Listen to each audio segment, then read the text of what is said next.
안녕하세요. 저는 올해 50대 중반에 부산에서 나고 자란 평범한 아줌마입니다. 모르는 사람들에게 제 소개를 하자니 어떤 말부터 해야 할지 잘 모르겠네요. 미흡한 글솜씨지만 어여삐 봐주세요. 저는 부산 영도에서 생선 장사하시던 부모님 밑에서 이남 일녀 중 장녀로 태어났어요. 우리 엄마는 새벽 4시면 어김없이 시장으로 나가셨습니다. 미수가, 엄마는 네 믿고 산다. 동생들 잘 챙기고 있거라. 라며 제 이마에 뽀뽀하고 나가시던 모습을 잊을 수가 없어요. 겨울에는 꽁꽁한 손으로 생선 손질하시면서도 우리 큰딸 대학은 꼭 보내야지 라고 중얼거리시던 엄마. 그런 엄마 뒷모습 보면서 나도 엄마처럼 강한 여자가 되어야지라고 생각했었죠. 아버지는 제가 16살 때 교통사고로 돌아가셨어요. 그날도 평소처럼 미수가, 아빠 오늘 일찍 들어올게. 저녁에 짜장면 시켜 먹자 라고 하시고 나가셨는데 그게 마지막이었죠. 장례식장에서 이제 네가 큰딸이니까 엄마 도와서 동생들 잘 챙겨야 한다. 친척 어른들 말씀에 어린 마음에도 이젠 아이가 아니라 어른이 되어야겠구나 생각했답니다. 고등학교 졸업하고 대학은 꿈도 못 꿀 상황이었는데 어느 날 엄마가 낡은 과자통을 들고 오셨더라고요. 미수가, 이거 네 대학 등록금이다. 야간 대학이라도 가라. 엄마가 몰래 모은 거야. 그 과자통을 열어보니 구겨진 10,000원짜리, 5,000원짜리 지폐들이 빼곡했고요. 세어보니 정확히 170만 원. 그때 처음으로 어른이 되어서 엄마 앞에서 펑펑 울었답니다. 엄마, 이 돈 들어 엄마 허리 수술해야 하는 거 아니야? 라고 했더니 네가 대학 가는 게 엄마 소원이다. 공부해서 좋은 데 취직하고 좋은 남자 만나서 행복하게 사는 거 보는 게 엄만 제일 좋다. 라고 하시더라고요. 그날 밤 전 하늘에 계신 아버지께 약속했어요. 아버지, 제가 열심히 살아서 엄마 꼭 호강시켜 드릴게요. 라고요. 야간대학 경영학과를 다니면서 낮에는 엄마 가게 일을 도왔어요. 새벽 4시에 일어나서 엄마랑 같이 시장 가서 생선 받아오고 손질하고 손님 응대하고 손은 늘 비린내가 났고 겨울엔 동태 만지다가 동상도 여러 번 걸렸어요. 그래도 힘든 줄 몰랐던 건 엄마가 늘 제 곁에 계셨기 때문이었죠. 미수가, 네 손 좀 봐라. 여자 손이 이게 뭐고? 좋은 남자 만나려면 손도 고와야 하는데. 엄마가 제 거친 손 잡고 한숨 쉴 때마다 엄마, 난 아무래도 좋아. 그것보단 난 내가 돈 많이 벌어서 엄마 일 안 시키는 게 더 중요해. 내가 꼭 그렇게 만들어줄게. 그러니까 앞으로 엄마만 신경 쓰고 다른 건 걱정하지 마세요. 라고 대답했었는데 그 약속을 끝내 지키지 못했네요. 25 되던 해 겨울이었어요. 대학 동기 은정이가 야, 우리 사촌 오빠가 부산에 출장 왔는데 혼자라서 심심하대. 밥이나 같이 먹어줘. 라며 반강제로 소개팅을 주선했죠. 나 연애 같은 거 할 시간 없어. 엄마 가게도 도와야 하고 졸업도 준비해야 하는데. 라고 거절했지만 은정이가 한 번만, 진짜 한 번만 만나봐. 우리 오빠 진짜 괜찮은 사람이야. 라고 조르는 바람에 마지못해 나갔죠. 약속 장소는 서면에 있는 어느 커피숍이었어요. 처음엔 에이, 서울 남자 뭐 별거 있겠어? 재수없게 서울 자랑만 하다 가겠지. 라고 생각했는데 막상 만나보니 생각과는 완전 달랐어요. 키는 한 175cm 정도에 특별히 잘생긴 건 아니었지만 인상이 참 순해 보였어요. 안녕하세요, 김정호입니다. 은정이가 많이 칭찬하던데 실제로 보니 더 예쁘시네요. 라며 수줍게 웃더라고요. 부산은 처음이세요? 라고 물었더니 아니요, 일 때문에 가끔 왔었는데 이렇게 제대로 구경은 처음이에요. 부산 자갈치 시장이 유명하다던데 아직 못 가봤어요. 라고 하더군요. 그래서 제가 자갈치 시장이요? 거기 우리 엄마 가게 있는 곳이에요. 라고 했더니 눈을 반짝이면서 정말요? 그럼 구경 좀 시켜주실 수 있어요? 라고 묻는 거예요. 그렇게 우리는 곧장 자갈치 시장으로 갔죠. 엄마가 어머 미수가 웬일이고? 남자친구가? 라며 놀라시니까 아니에요, 그냥 아는 오빠예요. 라고 둘러댔거든요. 그러자 정호씨가 넉살 좋게 어머님 안녕하세요. 생선 가게가 이렇게 크네요. 대단하세요. 라며 90도로 인사하더라고요. 엄마가 아이고 서울 양반이 여기까지 왔으면 뭐라도 먹고 가야지 라며 회를 썰어 주셨는데 정호 씨가 그걸 먹으면서 와 이렇게 싱싱한 회는 처음 먹어봐요. 서울에서는 이런 맛 절대 못 느끼죠. 라며 감탄하더라고요. 참 서글서글하고 모난 거 없는 사람이다 싶었죠. 알고 보니 정호 씨는 중견 건설회사 현장 감독이었고 해운대에 아파트 짓는 프로젝트로 6개월간 부산에 머물 예정이라고 하더라고요. 그럼 6개월 동안 부산 구경 많이 하세요. 라고 예의식으로 인사하고서 헤어지려는데 그 사람이 미숙씨 혹시 다음 주말에도 시간 있으세요? 부산 구경 좀 더 시켜주시면 안 될까요? 라고 조심스럽게 물어보더군요. 저도 그렇게 싫진 않았고요. 그 후로 매주 주말마다 만났어요. 태종대도 가고 해운대도 가고 범어사도 갔죠. 한 번은 미숙씨 저 내일 새벽에 현장 가야 해서 일찍 일어나야 하는데 겸사겸사 혹시 자갈치 시장 가는 거 구경해도 될까요? 라고 해서 새벽 4시에 만났거든요. 그런데 정말로 거기서 엄마 일을 도와주더라고요. 아니 이런 일 해본 적도 없으면서 왜 하려고 해요? 라고 물으니 미숙씨가 매일 이렇게 일한다고 생각하니까 한 번쯤은 같이 해보고 싶어서요. 라고 대답하는 거예요. 생선 상자 나르다가 미끄러져서 엉덩방아 찍으면서도 괜찮아요 괜찮아요 라며 웃던 그 모습이 그땐 어찌나 귀엽던지. 그렇게 6개월 후 프로젝트가 끝나고 정호 씨가 서울로 돌아갔어요. 마지막 날 부산역에서 미숙씨 그동안 고마웠어요. 서울 가서도 연락할게요. 라고 인사하는데 그게 왜 그렇게 서운하던지요. 그래 어차피 서울 남자야 가면 끝이지 라고 생각하며 마음을 다잡는데 금요일 저녁에 전화가 왔어요. 저 지금 부산역이에요. 주말 동안 있다가 일요일 밤에 올라갈게요. 깜짝 놀라서 왜요? 무슨 일 있어요? 라고 물으니 그냥 미숙씨 보고 싶어서요. 안 되나요? 라고 하더라고요. 그렇게 그 사람은 매주 금요일 밤 무궁화호를 타고 부산에 내려오기 시작했죠.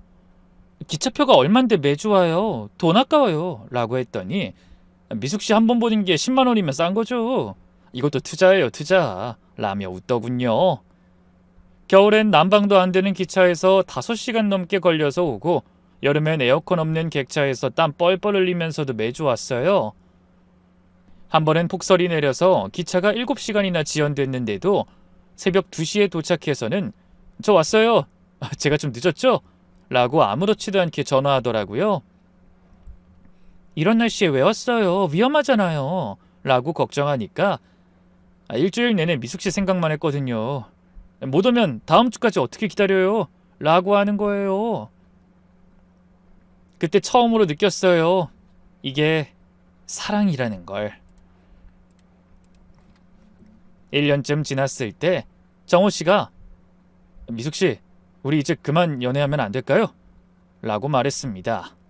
순간 이제 헤어지자는 건가 싶어서 가슴이 철렁했는데 연애 말고 결혼하자고요.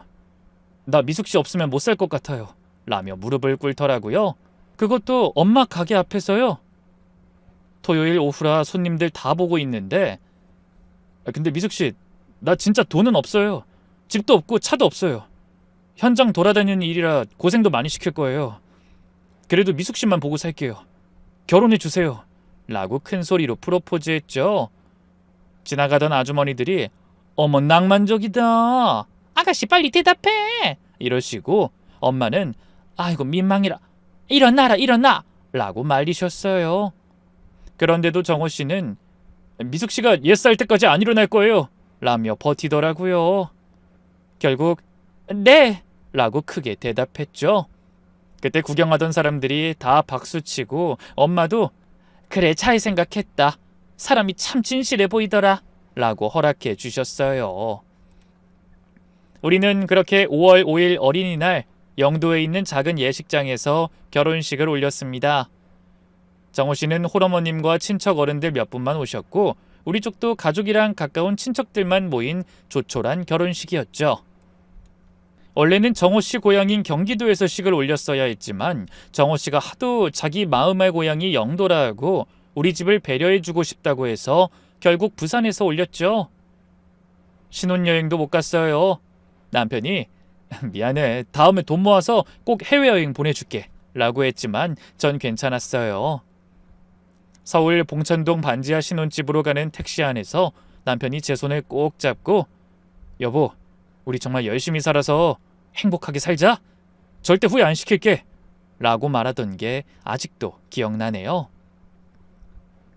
신혼초는 정말 행복했어요. 비록 반지하는 습하고 좁았지만 둘이 함께라서 천국 같았죠. 남편은 새벽 6시에 현장으로 출근하면서도 자고 있던 제 이마에 꼭 뽀뽀를 하고 여보, 오늘 저녁엔 뭐 해줄 거야? 벌써부터 기대돼 라고 말하곤 했어요. 주말엔 어김없이 둘만의 데이트를 했죠. 돈이 없어서 주로 공원이나 한강에 갔지만 김밥 싸가지고 가서 먹으면서도 여보, 이게 진짜 행복이야 라고 말하던 정호씨. 가끔 월급날이면 오늘은 내가 쏜다 라며 삼겹살집에 가서 소주 한잔하는 게 최고의 사치였어요. 첫째 아들이 태어났을 때 정호씨가 얼마나 좋아하던지 여보, 우리 아들이야, 나를 똑 닮았어 라며 신생아실 유리창에 매달려 있다시피 했었죠. 둘째 딸이 태어났을 땐 공주님이 오셨네, 우리 딸은 엄마 닮아서 예쁘게 자랄 거야 라며 행복해했고요. 그런 우리에게 가장 큰 시련이 있다면 그건 바로 IMF였어요. IMF가 터졌을 땐 정말 힘들었어요. 정호씨 회사가 부도 위기에 몰려 월급이 석 달이나 밀렸죠. 그때 전 동네 슈퍼에서 아르바이트하고 부업으로 화장품도 팔면서 생활비를 벌었어요. 어느 날 남편이 여보, 미안해, 내가 못나서 이런 고생을 이라며 울먹이더라고요. 그때 제가 여보, 우리가 같이 있잖아. 애들도 건강하고 이게 진짜 행복이야. 돈은 다시 벌면 돼 라고 위로했던 기억이 나네요. 그런 시간들을 함께 버티며 살았어요. 2000년이 되고 위기와 고난을 이겨낸 남편이 드디어 현장 소장으로 승진했을 때 우리 둘이 얼마나 기뻐했는지 몰라요. 여보, 나 소장 됐어. 이제 우리도 강남 간다 라며 저를 번쩍 들어올리던 남편. 그해 가을 정말로 강남 32평 아파트로 이사했죠. 이사 첫날 넓은 거실을 보며 남편이 여보, 우리가 여기까지 왔네. 이제 정말 고생 끝이야 라며 울먹이더라고요. 저도 같이 울었어요. 반지하에서 시작해서 강남까지 근 10년 만에 이룬 꿈이었으니까요. 그런데 그때부터였어요. 우리의 관계가 달라지기 시작한 게. 어느 날 남편이 여보, 나도 이제 소장인데 골프 정도는 칠 줄 알아야 하지 않겠어? 라고 하더라고요. 골프? 그거 비싸잖아요 라고 했더니 비즈니스 때문에 어쩔 수 없어. 거래처 사장들이 다 골프 광이라 안 치면 대화가 안 돼 라고 하더군요. 처음엔 한 달에 한두 번이었는데 점점 횟수가 늘어났어요. 나중엔 매주 토요일, 일요일이 골프하는 날이 됐죠. 여보, 주말엔 가족끼리 시간 좀 보내자 라고 하면 이것도 다 가족을 위해서야. 인맥 관리 안 하면 어떻게 돈을 벌어 라고 짜증을 내기 시작했어요. 옷도 달라졌어요. 예전엔 아울렛에서 세일하는 옷만 샀는데 어느 날 보니 백화점에서 300만 원짜리 골프웨어를 사고 있더라고요. 여보, 그거 너무 비싼 거 아니야? 라고 하니까 당신이 뭘 알아. 이제 나도 강남 사는 사람이야. 이 정도는 입어야지. 창피해서 어떻게 남들 앞에서 서겠어? 라고 화를 내는 거예요. 그때 처음으로 느꼈어요. 아, 이 사람이 변했구나. 돈이 사람을 이렇게 바꾸는구나 라고요. 봉천동 반지하에서 여보, 우리 함께라서 행복해 라고 말하던 그 사람은 대체 어디로 간 걸까요? 시어머니는 경기도 외곽 시골에 혼자 사시는 분이었어요. 시아버지는 정호 씨가 중학생 때 농사일하다가 사고로 돌아가셨다고 하더라고요. 혼자서 논농사 지으며 삼남매 키우신 강인한 분이었죠. 마치 저희 엄마처럼요. 결혼 초에는 정말 잘해주셨어요. 아이고, 우리 며느리가 고생이 많네. 서울 와서 적응하느라 힘들지. 우리 정호가 잘 챙겨줘? 라며 따뜻하게 대해주셨죠. 명절에 시댁 가면 며느리 일 시키지 마라. 우리 며느린 손님이여. 라고 하시면서 부엌 일도 못하게 하셨어요. 하지만 남편이 출세하면서 시어머니도 조금씩 변하기 시작했어요. 우리 아들이 이제 소장이 됐는데 며느리도 좀 품위 있게 살아야지 라는 말씀을 자주 하시더라고요. 한 번은 저에게 미수가 아무리 부산 생선 장사집 딸이라도 이제 강남 사니까 다르게 살아야지.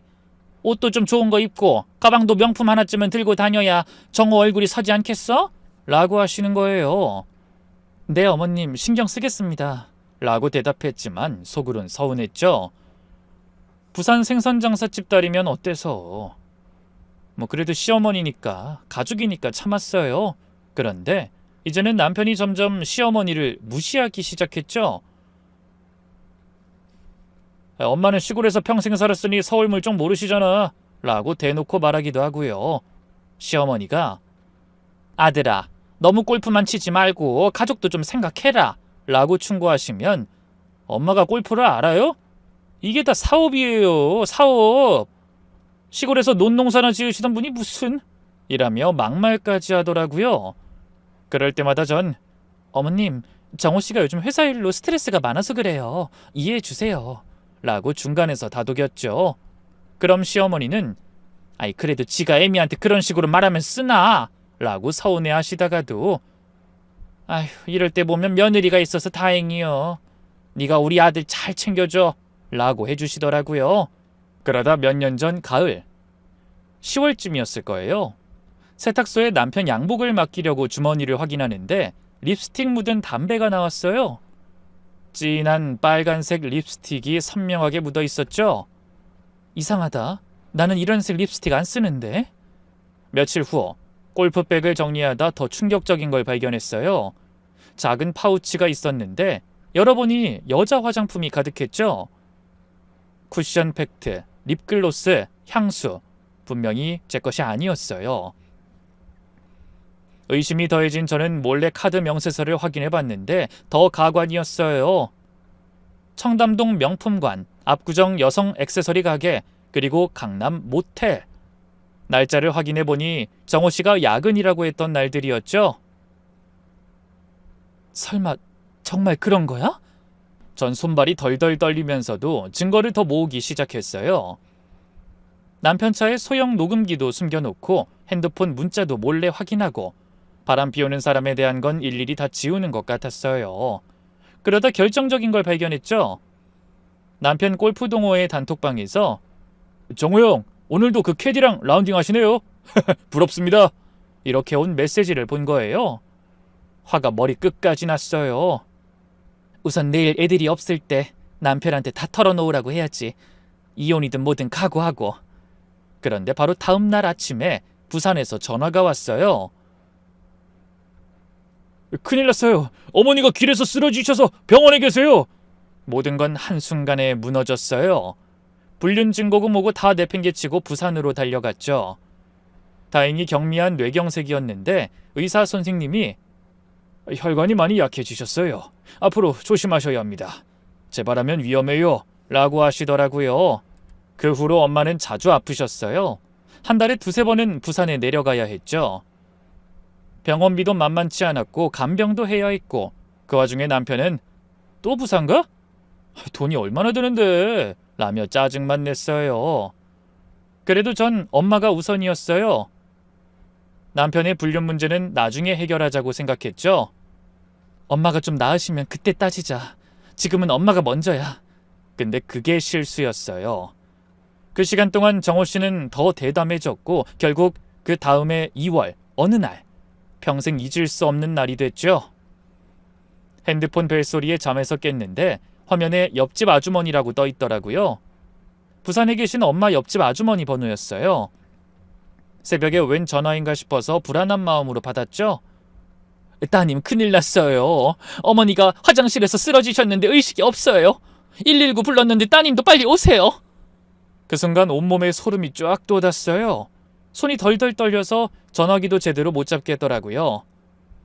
남편을 흔들어 깨웠죠. 여보 일어나. 엄마가 쓰러지셨대. 의식이 없대. 남편이 잠결에 눈을 비비며 그래, 병원 갔어? 라고 묻더라고요. 지금 119 타고 병원 간대. 우리도 빨리 가야 해. 같이 가자. 그런데 남편이 시계를 보더니 큰일이네. 근데 나 아침 8시에 정말 중요한 미팅이 있어서 50억짜리 프로젝트 최종 PT야.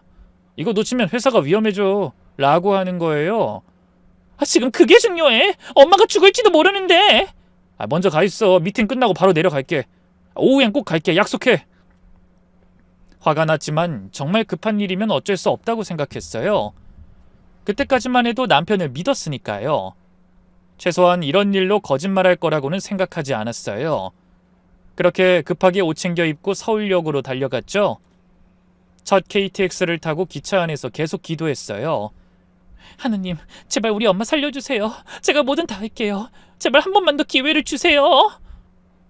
부산역에 도착해서 택시 타고 병원으로 가는 내내 최악의 상황만 떠올랐어요. 몇 번이나 마음을 다잡아야 했습니다. 엄마가 나 오기 전에.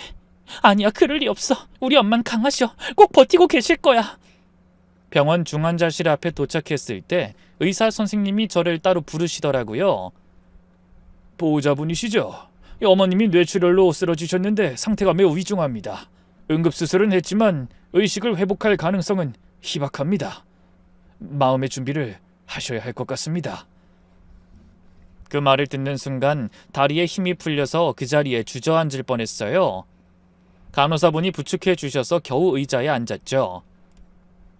중환자실 유리창 너머로 엄마를 봤어요. 온몸에 기계가 연결되어 있고 인공호흡기로 겨우 숨을 쉬고 계셨죠. 그 모습을 보니 눈물이 주르륵 흘렀어요. 엄마, 왜 이렇게 됐어? 미안해. 내가 좀 더 자주 왔어야 했는데. 남편에게 전화했죠. 여보, 엄마 상태가 너무 안 좋아. 의사가 희망이 없대. 애들 데리고 언제 와? 그 미팅이 좀 길어지고 있어. 미안한데 오늘은 정말 못 갈 것 같아. 내일은 꼭 갈게. 50억 프로젝트라니까. 이거 성사돼야 우리 회사가 살아. 뭔가 이상했어요. 남편 목소리가 너무 차분했거든요. 보통 때 같으면 적어도 걱정하는 척이라도 했을 텐데 그때 문득 의심이 들어서 남편 회사 격리부에 있는 지인 언니에게 전화했어요. 예전에 함께 부부 동반으로 식사하고 가깝게 지냈었거든요. 혜림 언니, 우리 남편 오늘 중요한 미팅 있다던데 진짜야? 무슨 소리야? 정호씨 이번 주 연차냈어. 목요일부터 월요일까지 닷새 연차라고 했잖아. 골프 여행 간다고 자랑하던데? 순간 머리가 하얘졌어요. 거짓말이었구나. 우리 엄마가 죽어가는데 골프 여행을. 언니, 혹시 어디로 간다고 했어? 제주도라고 했나? 회사 골프 동호회에서 간다고 했어. 전화를 끊고 복도에 주저앉아 울었어요. 배신감, 분노, 슬픔이 한꺼번에 밀려왔죠. 그래도 혹시나 싶어서 마지막 양심을 묻기 위해 남편에게 다시 전화했어요. 여보, 정말 회사야? 엄마가 정말 위독한데 제발 와줘. 아니, 내가 거짓말을 하겠어? 정말 중요한 일이야. 왜 자꾸 의심해?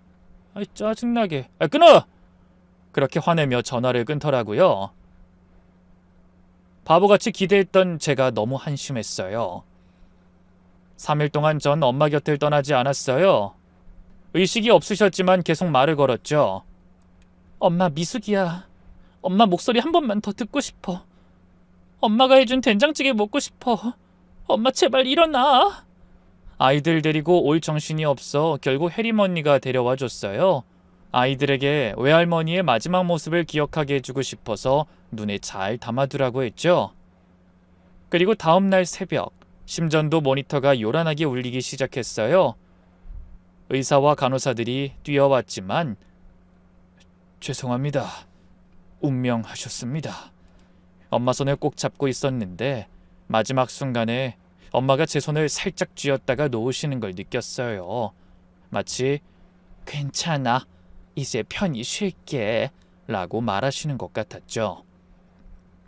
엄마 가지마. 미안해. 내가 더 잘할게, 제발. 하지만 엄마는 다시 돌아오지 않으셨어요. 그렇게 엄마를 보내고 전 그 차가운 중환자실 복도에서 한참을 울었습니다. 장례식장을 차리고 정신없이 이것저것 준비하고 있었습니다. 엄마 영정사진은 오래전 칠순잔치 때 찍은 걸로 준비했죠. 환하게 웃고 계신 엄마 모습을 보니 또 눈물이 났어요. 조문객들이 하나둘 오기 시작했는데 남편은 여전히 감감무소식이었죠. 전화도 받지 않고 문자도 읽지 않고 외도를 한 나쁜 인간이라 하더라도 장례식에선 힘이 되어주길 바랬는데 말이죠. 저 혼자 화장실에 가서 한참을 울었어요. 엄마 장례식장에서조차 혼자인 이 서글픔. 정호 씨가 이렇게까지 변할 줄은 정말 몰랐어요. 발인 날 아침, 영정사진을 들고 막 출발하려고 준비하고 있는데 장례식장 입구에서 웅성거리는 소리가 들렸어요. 돌아보니 남편이 들어오고 있었죠. 그런데 그 차림을 보는 순간 전 할 말을 잃었어요. 검은 정장이 아니라 베이지색 캐주얼 자켓에 청바지 차림이었거든요. 자세히 보니 골프화를 신고 있었고 손엔 골프 장갑을 들고 있었어요.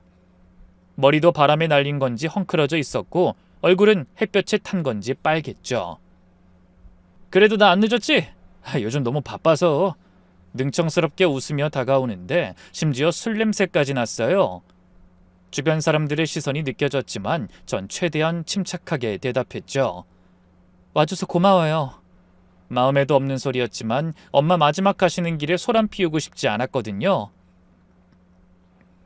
남편은 영정 앞에 가서 어색하게 절을 한번 하고는 제 옆으로 와서 속삭였어요. 진짜 미안해. 회사 일이 너무 꼬여서. 통화도 잘 안 되는 곳에 있었어. 역겨운 거짓말. 제주도 골프장이 통화가 안 될 리가 없죠. 괜찮아. 이제 출발해야 해. 화장장으로 가는 차 안. 남편은 계속 핸드폰만 들여다보고 있었어요. 슬쩍 봤더니 골프 점수 기록하는 앱이더라고요. 장모 장례식 가는 차 안에서 골프 점수나 확인하고 있다니. 한참 가다 남편이 시계를 보더니 말했어요. 여보, 나 화장만 하고 먼저 가야겠어. 오후에 정말 중요한 약속이 있어서. 제가 아무 말 없이 그냥 쳐다봤어요. 아니, 이미 잡혀있던 약속이라. 거래처 사장이랑 미팅이 있어서. 말이 꼬이는 걸 보니 당황한 모양이더라고요. 그러세요. 더 이상 뭐라 할 기력도 없었어요. 남편 가방에서 골프 장갑이 빠져나와 있는 걸 봤어요. 캐디백 이름표도 보였죠. 애정하는 정호 오빠에게라고 적혀 있더라고요. 화장장 앞에서 남편이 택시를 잡으며 말했어요. 여보, 정말 미안해. 나중에 납골당에서 만나? 꼭 갈게. 그렇게 가버렸어요. 엄마를 화장하는 그 순간에도 전 혼자였죠. 엄마 유고를 받아들고 납골당으로 가는 내내 다짐했어요. 엄마 봤죠? 이런 인간이에요. 제가 꼭 복수할게요. 이렇게 당하고만 살지 않을게요. 엄마가 하늘에서 지켜봐 주세요. 납골당에서도 그 인간은 결국 나타나지 않았어요. 결국 혼자 엄마를 마음에 묻고서 서울로 돌아왔죠. 그날 기차에서 전 모든 마음을 정리했어요.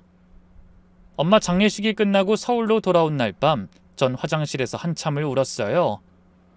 남편이 거실에서 TV 보며 킥킥거리는 소리가 들려오는데 그 사람과 같은 공간에 있다는 게 역겨워서요. 이제부터가 시작이야, 엄마. 지켜봐 주세요. 다음 날 아침, 저는 180도 달라진 사람이 됐어요. 평소보다 30분 일찍 일어나서 남편이 좋아하는 된장찌개를 끓이고 계란말이도 정성껏 만들었죠. 여보, 일찍 일어났네? 무슨 일 있어? 아니, 그냥 당신 골프 가는 날이잖아. 든든하게 드시고 가라고요. 남편이 의외라는 표정으로 절 쳐다봤어요. 고마워. 근데 좀 이상한데? 장모님 일로 힘들어서 그래? 괜찮아. 이제 받아들여야지. 살아있는 사람은 살아야지 않겠어? 근데 오늘은 일찍 나가네? 그 김 전무님이랑 7시 티업이야. 중요한 접대라서. 그래? 힘들겠네.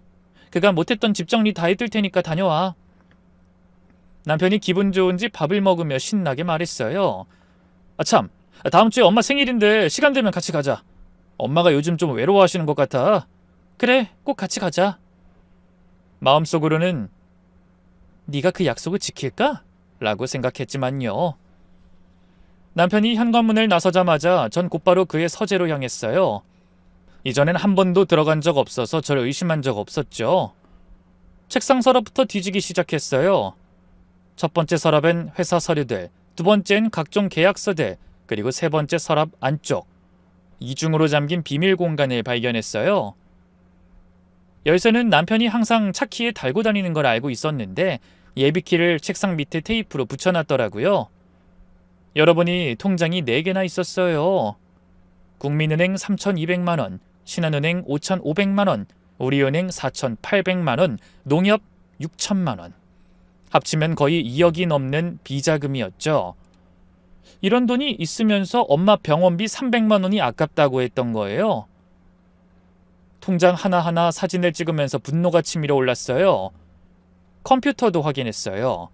검색 기록을 보니 충격적인 내용들이 가득했죠. 강남 오피스텔 월세 시세, 골프장 캐디 선물 추천, 불륜 들켰을 때 재산 지키는 법, 이혼 시 재산 은닉 방법, 임신 초기 증상. 마지막 검색어를 보고 손이 떨렸어요. 설마. 골프백도 샅샅이 뒤졌어요. 역시 작은 파우치 안에서 여자 화장품들을 발견했어요. 그리고 김수연이라고 적힌 명함. 골프장 소속 프로 캐디 29살. 그리고 저는 그날 오후 변호사 사무실로 향했죠. 아무래도 남편과는 시어머니를 보러 가지 못할 것 같아 전화를 드렸어요. 어머님 잘 지내세요? 우리 며느리가 전화했네. 잘 지내지? 오늘 뭐 했니? 그간 집을 정리 못해서 밀린 짐 좀 치우고 있어요. 아이고 그랬구나. 사돈 잘 보내드렸지? 그 장례식 때 보니 네 얼굴이 말도 아니더만. 그때 정훈 어떻게 됐니? 시간 맞춰 왔지? 침묵이 흐르자 시어머니가 한숨을 쉬셨어요. 설마 거기서까지 그런 거니? 하여튼 그놈은 맨날 바빠. 돈 버느라 바쁘고 골프 치느라 바쁘고. 괜찮아요 어머님. 이해해요. 이해하면 안 돼. 며느리야, 이번 주말에 시골 내려와. 내가 맛있는 거 해줄게. 엄마 같은 그 말에 저는 마음이 흔들려 그 주 주말 시어머니 댁에 갔어요. 남편에게 말했더니 그래 당신이라도 엄마한테 다녀와. 난 접대가 있어서 라며 또 골프장으로 갔죠. 오히려 잘 됐다 싶었어요. 시어머니가 차려주신 밥상을 보고 눈물이 났어요. 갈치조림, 시금치 나물, 된장찌개, 친정엄마가 해주시던 음식들이었거든요. 어머님 이거 사돈이 잘 해주셨던 음식들이지? 전에 오셨을 때 물어봤었어. 이제 내가 해줄게. 밥을 먹으며 시어머니가 말씀하셨어요. 정호가 어렸을 땐 참 착한 아이였어. 엄마 생일이면 꼭 편지 써주고 어버이날엔 카네이션도 직접 만들어주고. 근데 언제부터인가 변했어. 돈만 알게 됐지. 어머님, 내가 잘못 키운 거야. 아버지 일찍 돌아가시고 혼자 키우느라 너무 많이 받아줬나 봐. 그래도 며느리야, 정호가 나쁜 놈은 아니야.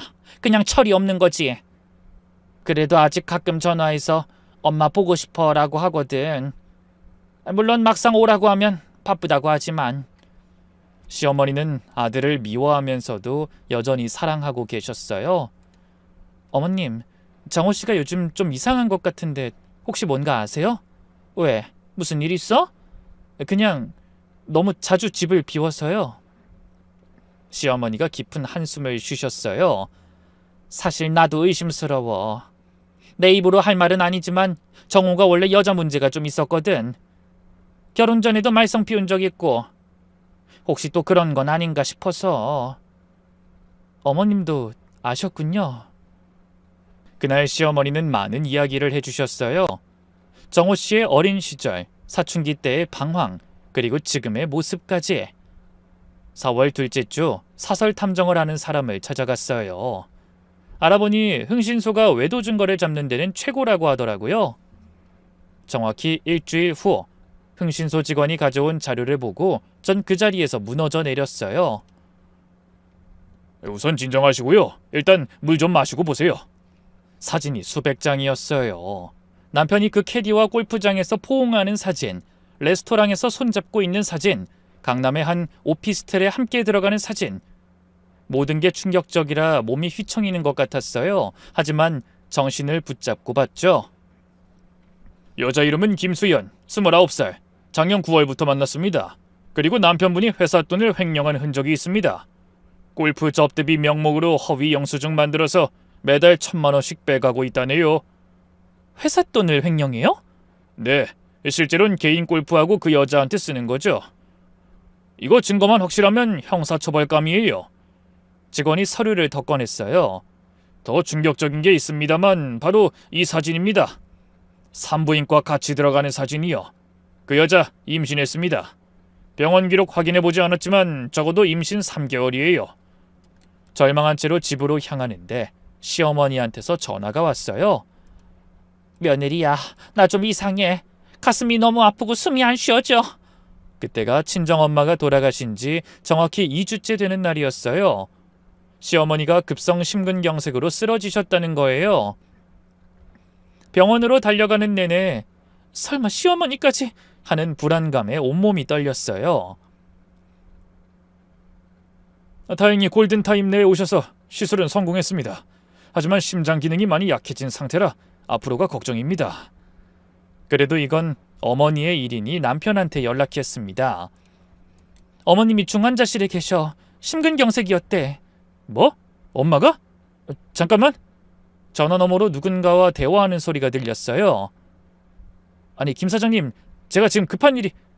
네, 알겠습니다. 미수가, 나 금방 갈 테니까 조금만 기다려줘. 엄마 붙잡고 있어줘. 알겠지?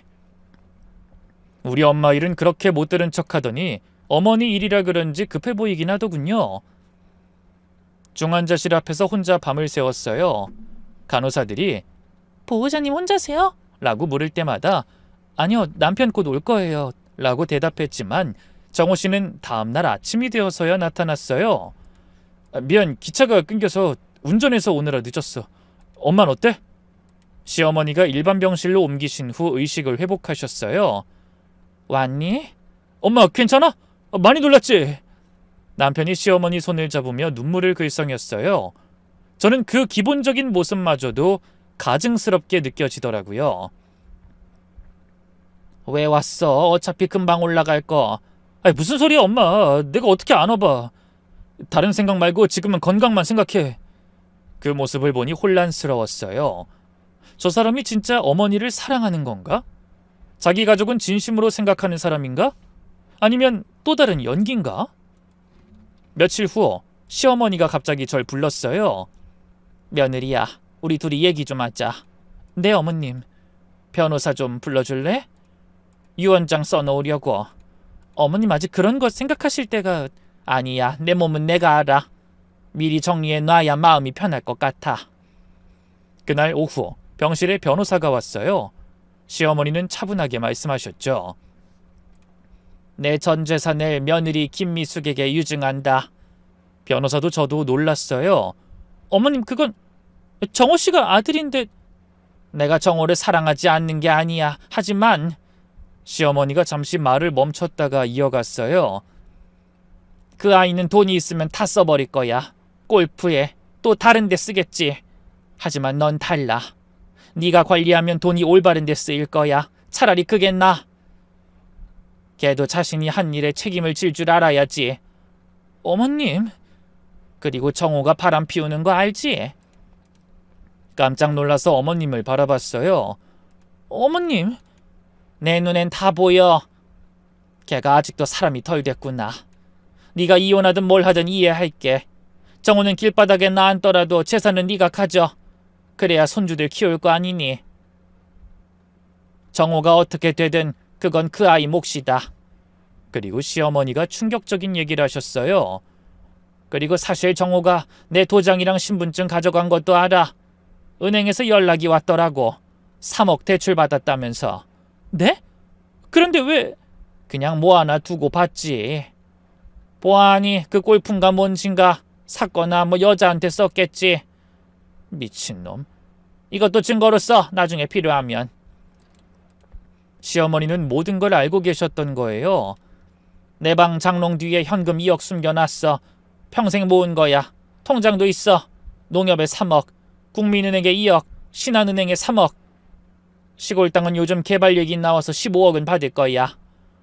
어머님, 이게 다 정말이에요? 평생 아끼고 모았지. 정호 아버지 일찍 가시고 혼자 정호 키우느라.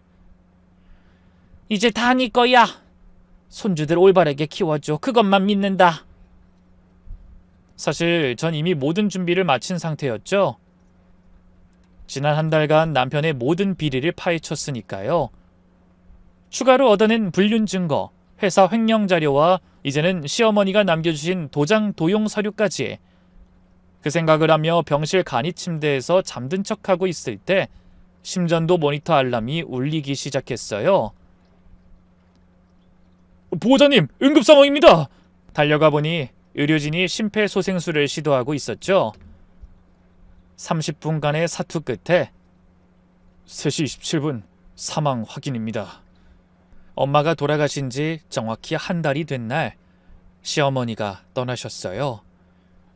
마음이 아팠지만 이제 정말 시작해야 할 때였죠. 어머님, 약속은 끝까지 지킬게요. 대신 정호 씨를 아프게 해야 할 것 같아요. 그건 죄송해요. 먼저 남편에게 전화를 했어요. 역시나 받지 않더군요.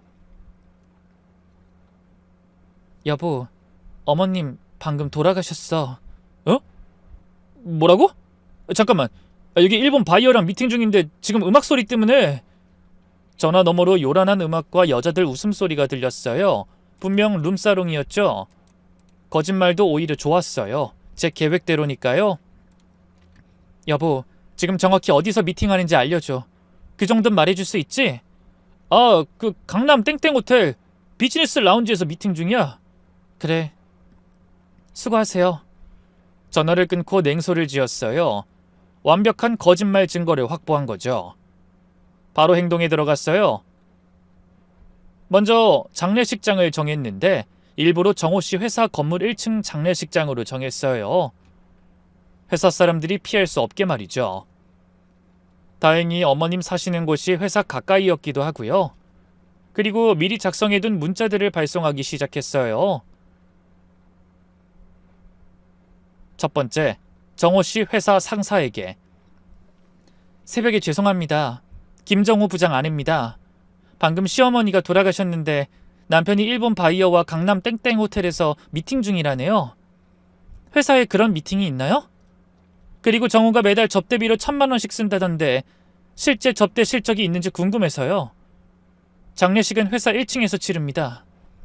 두 번째, 골프 동호회 회장에게. 회장님, 시어머니가 돌아가셨어요. 남편이 최근 어머니 도장으로 3억 대출받아 프리미엄 회원권 구입했다던데 사실인가요?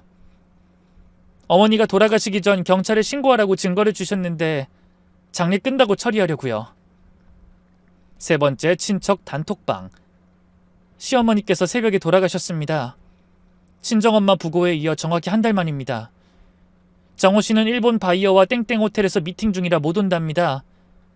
새벽 3시에 비즈니스 미팅이 있다네요. 장례는 정호 씨 회사 1층에서 치릅니다. 반응은 즉각적이었어요. 새벽 3시에 미팅? 한 달 만에 또 혼자? 이상하다. 이런저런 반응이 보일 쯤 저는 계획대로 카톡방에 남편이 룸사롱에 들어가는 사진과 내연녀와 함께 있는 사진을 보냈어요. 그 밑에는 김수연이란 이름과 골프장 캐디라는 정보까지 담겨 있었어요. 전부 다 흥신소 직원에게 얻어낸 것이었죠. 곧바로 단톡방이 폭발했어요. 뭐? 룸사롱? 게다가 내연녀까지? 어머니 병원에 있을 때 룸사롱 갔다고?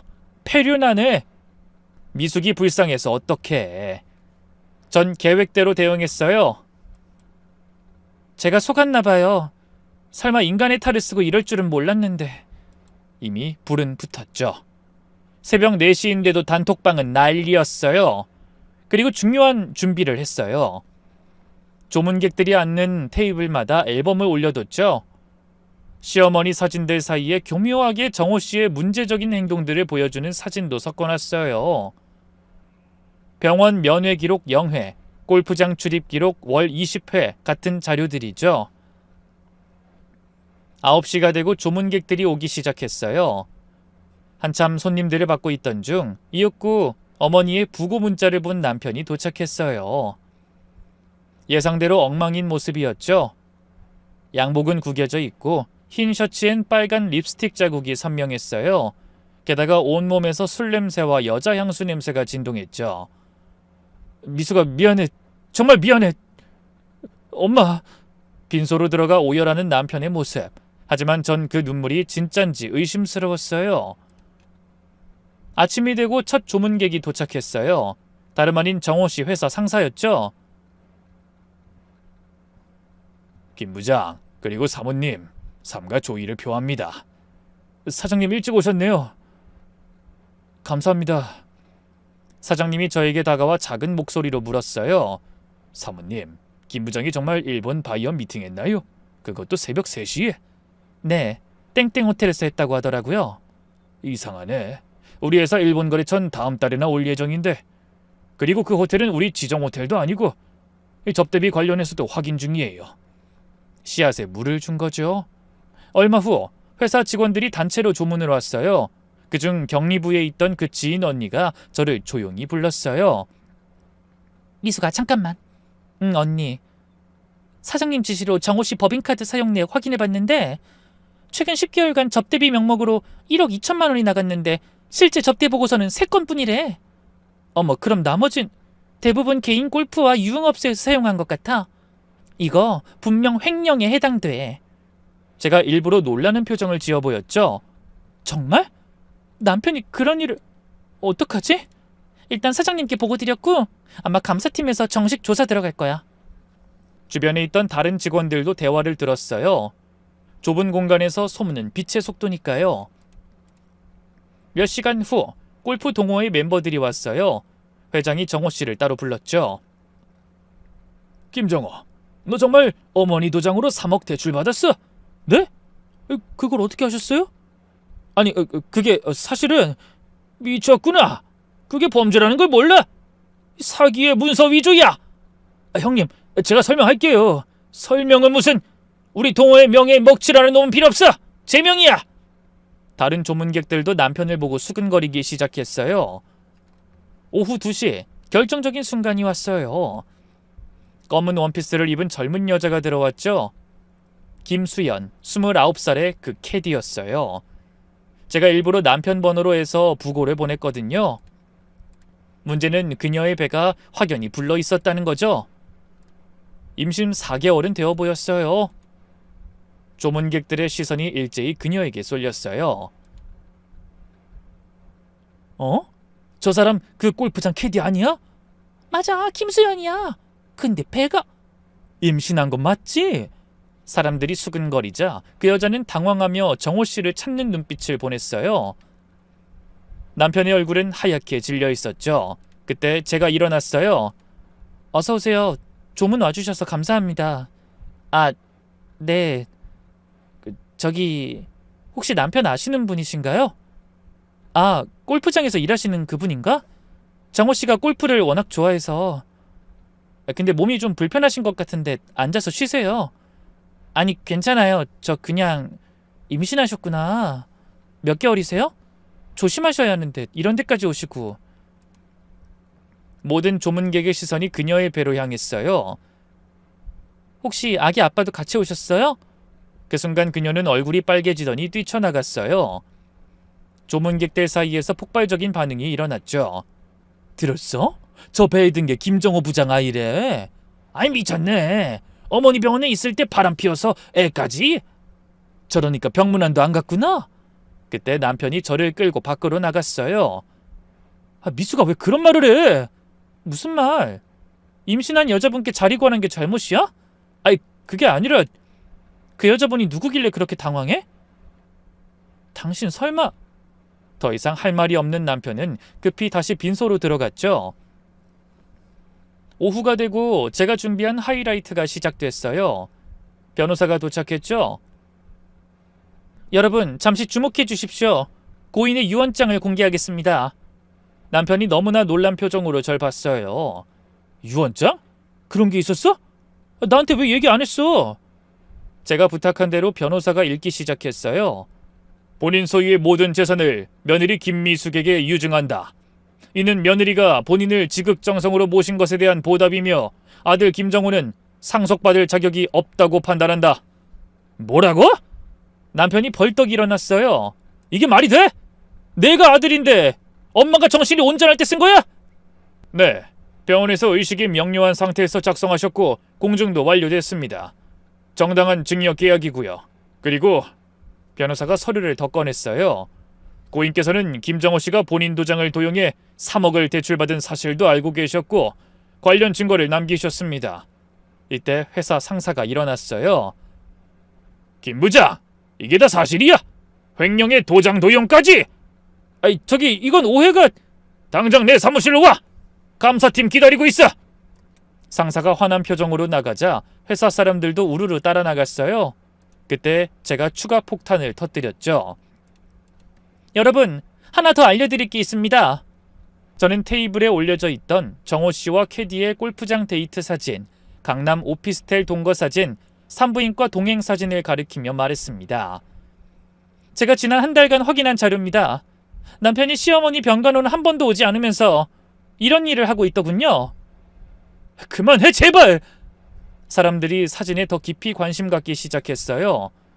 남편이 격분에 소리쳤지만 이미 늦었어요. 그리고 아까 오신 김수현 씨가 바로 이 사진 속 여성입니다. 임신 4개월이라고 하더군요. 조문객들이 경악했어요. 미친놈? 어떻게 그럴 수가? 부모 장례식에서 불륜이 들통나다니. 그때 정호 씨 핸드폰이 울렸어요. 회사에서 온 전화였죠. 네, 알겠습니다. 전화를 끊은 정호 씨의 얼굴은 사색이었어요. 그래, 당신이 원하는 대로 해고됐네. 이걸 바라는 거였지? 아니, 아직 부족하지. 곧 경찰서에 조사받으러 가야 할 거야. 내가 고발장 접수해뒀거든. 도장 도용 및 사기 혐의로. 그렇게 남편은 어머니 장례식장에서 망신을 당하고 도망치듯 나갔습니다. 어머니께 죄송한 마음이 들었지만 이 또한 용서해 주실 거라 믿어요. 장례식 마지막 날 발인 예배가 있었어요. 남편은 경찰서에서 조사받고 새벽에 겨우 왔죠. 초췌한 얼굴, 수염도 깎지 못한 모습, 그동안의 거만함은 온데간데 없었어요. 미수가, 영정 모시고 가야지. 쓸모없어도 자식은 자식이니까.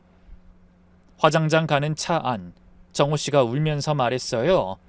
내가 정말 잘못했어. 엄마한테도 너한테도 한 번만, 정말 한 번만 용서해줘.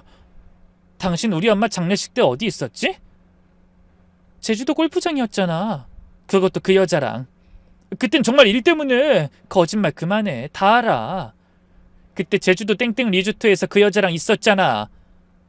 호텔 투숙 기록도 있는데 보여줄까? 정호 씨는 더 이상 변명하지 못했죠. 이혼해. 재산 분할은 시어머니가 다 나한테 주셨으니 따로 요구할 건 없고 위자료만 받을게. 위자료? 내가 무슨 돈이 있어. 퇴직금 있잖아. 아 맞다. 횡령으로 못 받겠네? 그럼 집이라도 팔아서 줘. 애들이랑 잘 살게. 얼마 뒤 이혼이 확정됐어요. 정호 씨는 횡령으로 벌금 3천만 원, 도장 도용으로 집행유예를 받았어요. 회사에서는 당연히 해고, 퇴직금도 횡령금 변제로 사라졌죠. 골프 동호회에서도 제명, 그 캐디는 아이를 지울 테니 위자료 5천만 원을 달라고 했다가 정호 씨가 돈이 없다는 걸 알고는 연락을 끊었대요. 결국 위자료는 집을 팔아 2억을 받기로 했어요. 시어머니 유산을 정리하고 거기에 위자료 2억까지 합치니 큰돈이 마련됐죠. 저랑 아이들은 시어머니가 사시던 시골로 이사했어요. 도시의 소음에서 벗어나 자연과 함께하는 새로운 삶을 시작하기로 했죠. 그리고 현재 전 어머니의 정원이라는 이름의 캠핑장을 운영하고 있어요. 시어머니가 평생 가꾸신 텃밭을 유기농 체험 농장으로, 노는 사계절 꽃이 피는 정원으로 만들었죠. 캠핑장은 단 10동만 운영하는데 하루 숙박료가 꽤 돼서 사업적으로 괜찮았어요. 특별한 건 5060 여성 전용 힐링 프로그램을 운영한다는 거예요. 인생 2막을 시작하는 여성들을 위한 공간, 이런 컨셉으로 시작했는데 입소문이 나서 지금은 6개월 예약이 꽉 차 있죠. 손님들과 함께 웃고 울며 서로의 상처를 치유하는 공간이 됐어요. 월 순수익이 꽤 되니 강의 요청도 많이 와요. 여성들의 경제적 자립이라는 주제로 가끔 강연도 하죠. 어느 토요일 오후 직원이 왔어요. 대표님, 예약 없는 남자분이 찾아오셨는데 꼭 뵙고 싶다고. 나가보니 글쎄 정호 씨였어요.